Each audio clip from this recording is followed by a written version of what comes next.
بسم الآب والابن والروح القدس الإله الواحد آمين.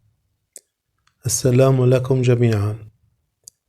نقدم لكم اليوم سيرة قديس من القديسين المعاصرين، سيرة أبونا الراهب القمص عبد المسيح النقلوني. ولد أبونا عبد المسيح النقلوني في 12 أغسطس سنة 1921 ميلادية في فديمين بالفيوم، ودخل سلك الرهبنة في 20 إبريل 1947، ونال درجة القسيسية في 1 يناير 1951، ودرجة القمصية في 1 يناير 1958 بيد الأنبا أرسانيوس الرئيس السابق لدير الأنبا بولا بالبرية الشرقية، والتحق بدير الملاك غبريال ببرية النقلون عام 1976، وأصبح اسمه الراهب القمص عبد المسيح النقلوني.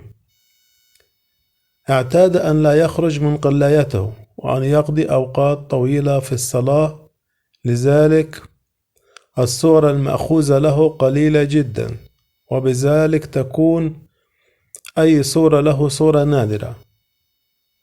تنيح الراهب أبونا القمص البار عبد المسيح النقلوني الأنبا بولا يوم الأحد 4 من الصوم الكبير الموافق 11 مارس 2007، بعد مسيرة روحية عطرة وجهاد حسن في خدمة الكنيسة القبطية الأرثوذكسية.